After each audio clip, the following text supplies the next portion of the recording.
नमस्कार दोस्तों, मेरा नाम है शुमेर और आप देख रहे हैं बिजनेस सेक्शन। दोस्तों, आज के इस वीडियो में हम कॉमर्स स्ट्रीम से किए जाने वाली 5 हाईएस्ट पेइंग कोर्सेज के बारे में डिस्कस करेंगे। और कुछ कोर्सेज तो ऐसे भी हैं जिनका नाम शायद ही आपने सुना होगा, पर डिमांड उनका बहुत है। वैसे हम कोर्सेज के ऊपर बहुत से वीडियो ऑलरेडी बना के रखे हैं, पर ये वीडियो कुछ अलग है, ट्रस्ट मी। इसीलिए वीडियो में एंड तक बने रहना। तो इंट्रो को ज्यादा लंबा ना खींचते हुए सीधे मुद्दे पर आते हैं। पहले नंबर पे है प्रोडक्शन एंड ऑपरेशन मैनेजमेंट। दोस्तों, इस कोर्स में आपको एडवांस नॉलेज दिया जाता है auditing, tax law, business practices और भी अदर कॉर्पोरेट रिलेटेड सब्जेक्ट्स के ऊपर आपको नॉलेज देते हैं। प्रोडक्शन एंड ऑपरेशन मैनेजमेंट आपको प्रोडक्शन एंड मैनेजमेंट हैंडल करने का तरीका सिखाते हैं और उससे रिलेटेड सभी एस्पेक्ट में इम्प्रूव, मैनेज एंड रेगुलेट करना भी सिखाते हैं। And you will also learn the best way to develop and improve a winning production and operation activity. अगर आपको इसके बारे में डिटेल में जानना है तो कमेंट जरूर करें। अगर ज्यादा कमेंट आया तो वीडियो जरूर बनाएंगे।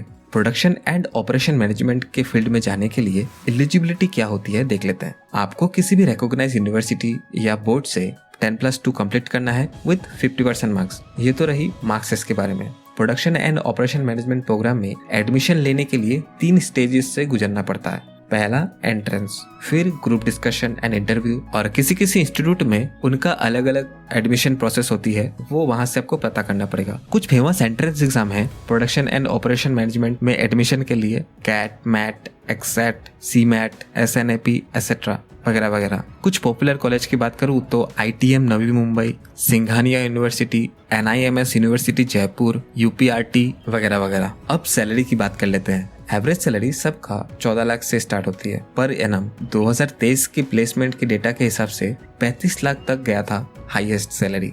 सेकंड में है इन्वेस्टमेंट बैंकर। अगर मैं आसान भाषा में बोलूं तो इन्वेस्टमेंट बैंकर वो होते हैं जो इन्वेस्टमेंट बैंक में काम करते हैं। अब इन्वेस्टमेंट बैंक क्या होता है? ये नॉर्मल कॉमर्शियल बैंक जैसे नहीं होते। इनका काम होता है कंपनीज या बिजनेसेस को मर्जर एंड एक्विजिशन में मदद करना, और कैपिटल मार्केट में जैसे जिन कंपनी को अपना IPO निकालना होता है, उन्हें इन्वेस्टमेंट बैंकर्स सारा जरूरी काम करके देते हैं। उनके लिए क्लाइंट ढूंढ के देते हैं, तरह तरह के काम में उनका हेल्प करते हैं ताकि उन कंपनीज का IPO सक्सेसफुली लॉन्च हो सके। दोस्तों, इन्वेस्टमेंट बैंकर बनने के लिए कोई एक्स्ट्रा कोर्स नहीं होता। अगर आप इन्वेस्टमेंट बैंकर बनना चाहते हैं तो आपको MBA इन फाइनेंस या CFA या CA करने के बाद आप इस फील्ड में जा सकते हैं। इनकी सैलरी की बात करें तो 4 से 9 साल के एक्सपीरियंस वालों को 12 से 15 लाख की सैलरी मिल सकता है।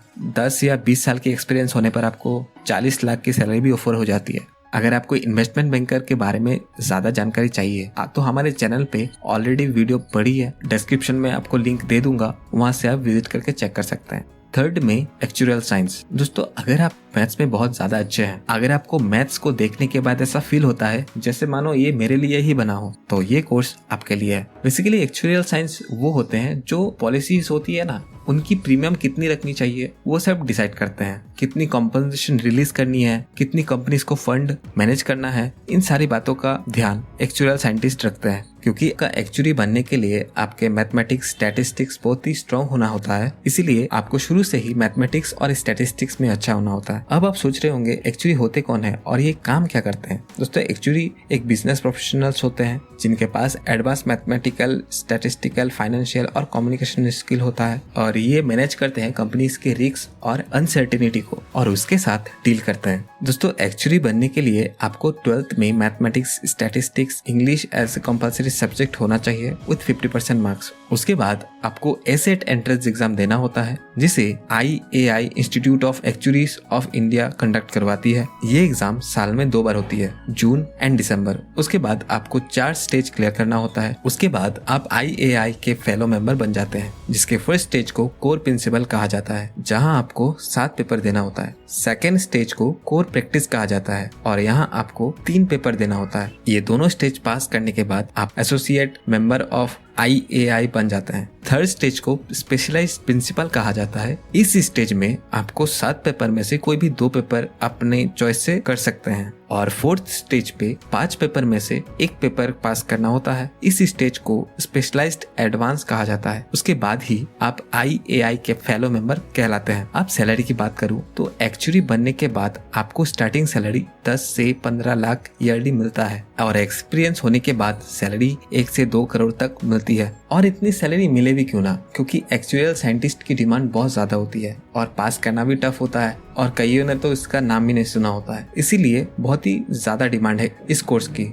Number 4, corporate lawyer. दोस्तों, आपने जब बड़े बड़े बिजनेसमैन दूसरे कंपनी के साथ कॉन्ट्रैक्ट वगैरह करने जाते हैं, वो अपने साथ लॉयर लेके जाते हैं ताकि जो भी लीगल वर्क होता है वो उसको हैंडल कर सके और उससे लीगल एडवाइस भी ले सके। दोस्तों, उन्हीं लॉयर्स को कॉर्पोरेट लॉयर कहते हैं। कॉर्पोरेट लॉयर्स का काम होता है कंपनी के फॉर्मेशन एंड रजिस्ट्रेशन प्रोसेस में जो भी लीगल वर्क होती है वो देखना। उसके अलावा merger and acquisition, trade market pattern, copyright, ये सब हैंडल करना। कॉर्पोरेट डिस्प्यूट को भी हैंडल करते हैं। ऐसे ही बहुत सारे काम होती है। कॉर्पोरेट लॉयर बनने के लिए BCom प्लस LLB या BBA प्लस LLB करने के बाद कॉर्पोरेट के फील्ड में जा सकते हैं। अगर आपको पूरे डिटेल में वीडियो चाहिए तो कॉर्पोरेट लॉयर कैसे बनना है कमेंट जरूर कर सकते हैं, उस पर हम वीडियो ला देंगे। कॉर्पोरेट लॉयर की सैलरी की बात करें तो एवरेज 6 से 8 लाख तक का होता है और हाईएस्ट 70 से 80 लाख तक जाती है। नंबर 5 में है CA, CS और CMA जैसे प्रोफेशनल डिग्री। दोस्तों, अगर आप इनमें से कोई भी एक डिग्री कर लेते हैं तो जब तक आप खुद नहीं चाहोगे रिटायरमेंट लेना, तब तक आप पैसा कमा सकते हैं। इन प्रोफेशनल डिग्री के थ्रू